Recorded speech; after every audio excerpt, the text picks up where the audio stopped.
Boa noite, meu nome é Felipe. Vamos para mais uma live de leitura bíblica, mas antes vamos começar com uma oração. Senhor Jesus, que o Senhor esteja presente do começo ao fim dessa leitura. Que o Senhor traga para essa live todas as pessoas que precisam ouvir a sua palavra, que se encontra em Jeremias 2. Que o Senhor coloque em minha boca qualquer palavra necessária para a explicação dessa passagem. Agradeço por estar conosco, Senhor. Então vamos lá para a leitura de Jeremias, mas antes eu vou ler a introdução da Bíblia, a mensagem do livro de Jeremias. A vida e o livro de Jeremias são singulares.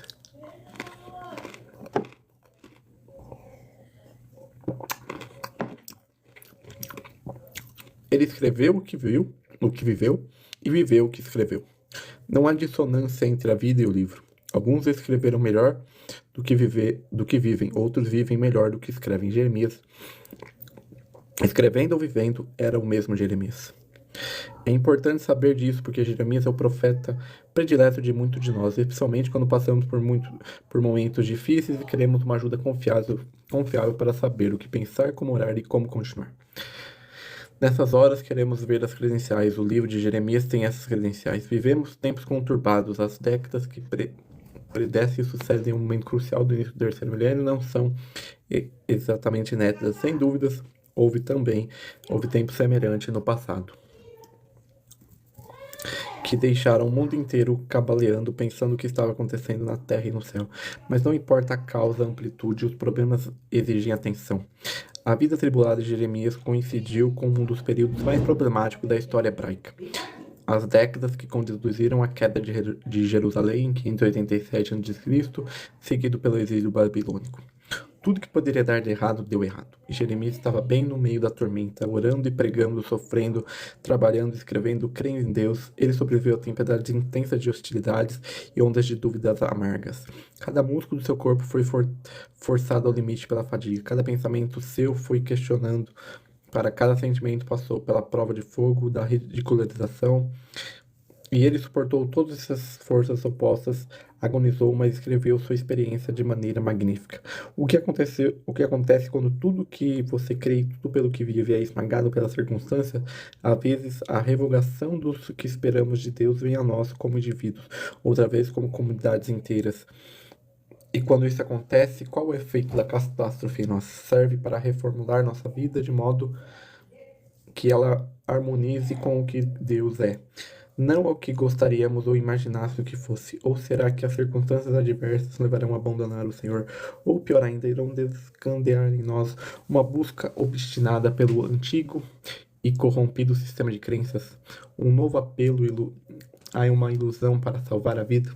Qualquer pessoa que viveu numa época conturbada procura o apoio de companheiros que já tenham passado por experiências semelhantes, querendo saber o que fizeram, como sobreviveram e como foi. Na busca de um companheiro que tenha passado por aflições e catástrofes e sobrevividas a elas com graça, muitos dos que procuram na Bíblia um livro de referência têm optado por Jeremias, acolhendo como um companheiro verdadeiro e honesto que revela Deus nas épocas mais difíceis.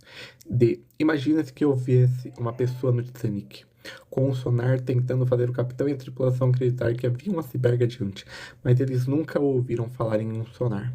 Passaram que ele era louco e este homem era Jeremias, e Titanic era seu país.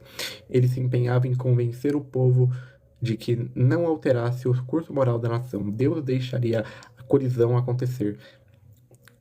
Ele nunca desistiu de implorar a eles, nem Deus, nem mesmo quando o rei ordenou que o profeta fosse jogado numa cova, enquanto os exércitos invasores faziam o restante do povo morrer de fome em Jerusalém.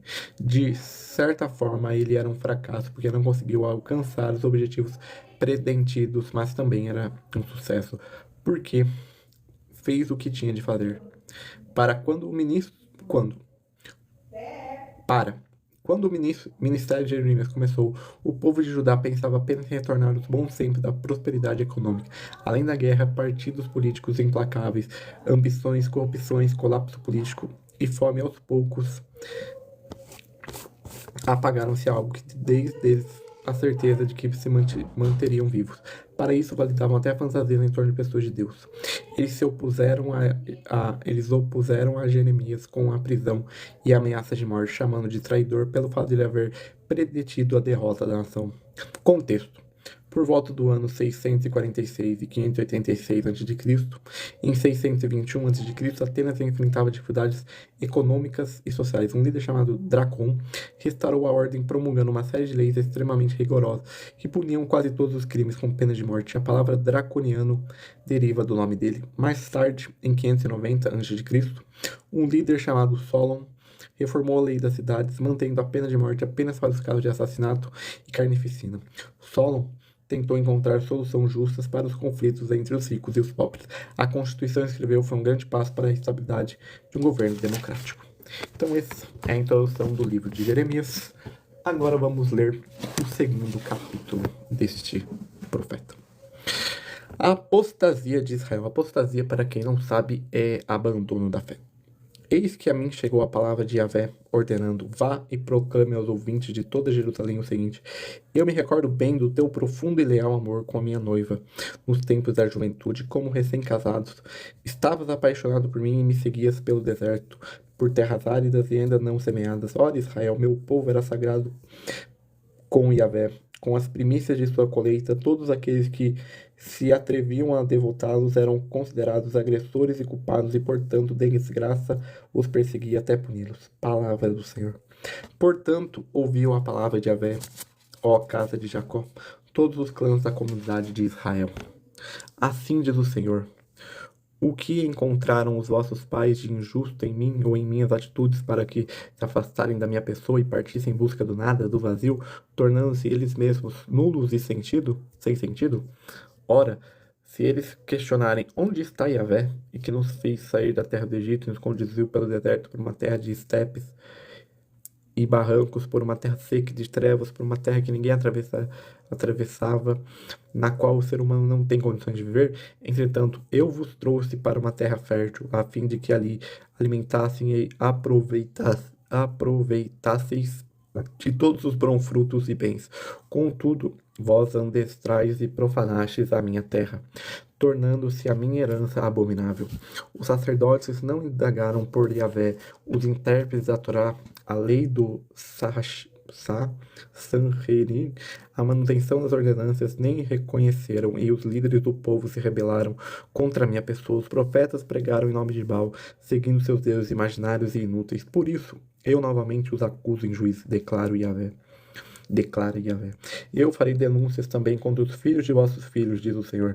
Atravessai, pois, o mar até o litoral das ilhas de Quitim, Chipre, e vede, mandai inquirir aos beduínos em Quedar, Arábia, e considerai atentamente observar, já aconteceu na história dos povos algo assim. Acaso a notícia de alguma nação que tenha trocado seus deuses, e eles na realidade nem sequer são deuses? Contudo, o meu povo trocou a minha glória por um punhado de deuses nulos e inúteis.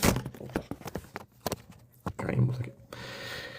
Espantai-vos disso, todo o universo, ó céus, horrorizai-vos e abastai-vos profundamente com tal atitude. Eles abandonaram a minha própria fonte de água viva e tentaram cavar suas próprias cisternas, poços rachados que não conseguem reter água. Porventura, Israel, meu povo, nasceu para ser escravo, ou um simples servo, nascido na casa do senhorio? Ora, então por que foi que se tornou uma frágil presa? De leões que rugem e urram contra ele? Reduziram à dissolução a sua terra, suas cidades foram queimadas e deixaram completamente desoladas e desertas, até mesmo os homens de Nof, Mênfis e Tampanens, Dáfnis, racharam-te a cabeça. Ora, não te aconteceu tal desgraça por teres abandonado a Yahvé? O teu Deus, no teu tempo, tem conduzido pelo caminho? Agora, pois, te adiantará ir ao Egito, beber a água do Nilo? Ou te valerá ir para a Síria, beber as águas do rio Eufrates? O teu crime te perseguirá, a tua maldade te castigará, e a tua rebelião te punirá. Vê, portanto, e compreende logo como é horrível e amargo abandono de Yahvé. O Senhor teu Deus não preservará o teu amor reverente por mim. Palavra do Senhor. Israel prestou culto a Baal. Desde os tempos antigos, eu quebrei o teu jugo e despadecei as correias das tuas cadeias. Mas tu declaraste: não servirei a ti. E sendo assim, em toda colina elevada e debaixo de toda árvore frondosa, tu adulteras e deitavas como uma prostituta.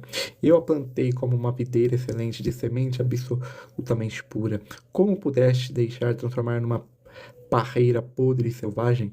Ainda que lavastes com salitre e com muito sabão, a mancha da tua iniquidade permanecerá gritando diante de mim, declara o eterno Yahvé.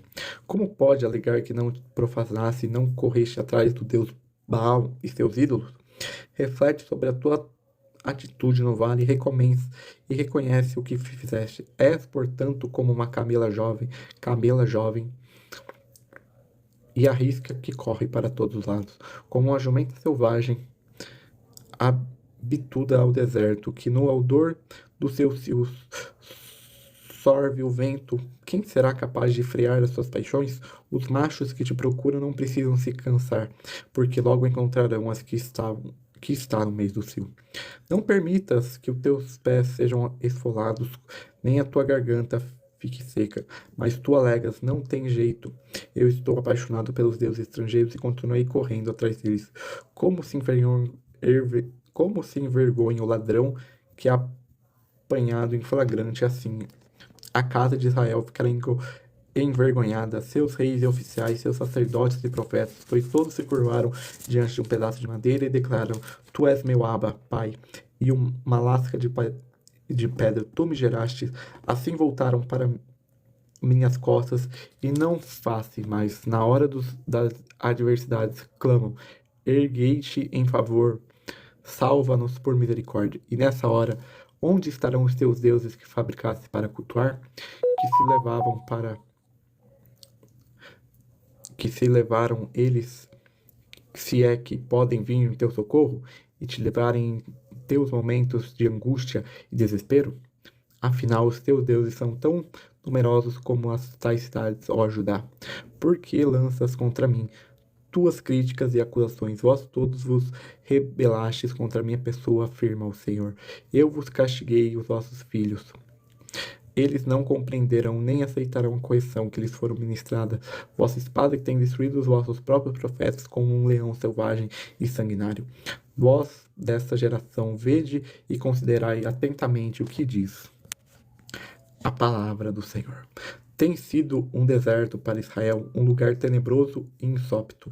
Então, por que o meu povo me despreza, exclamando: eis que assumimos o controle das nossas vidas, não mais sugestamos a ti, tampouco te seguiremos. Porventura se esquece uma jovem das suas joias, ou uma noiva de seus adornos de nupciais? No entanto, meu povo há muito tempo não se lembra mais da minha pessoa.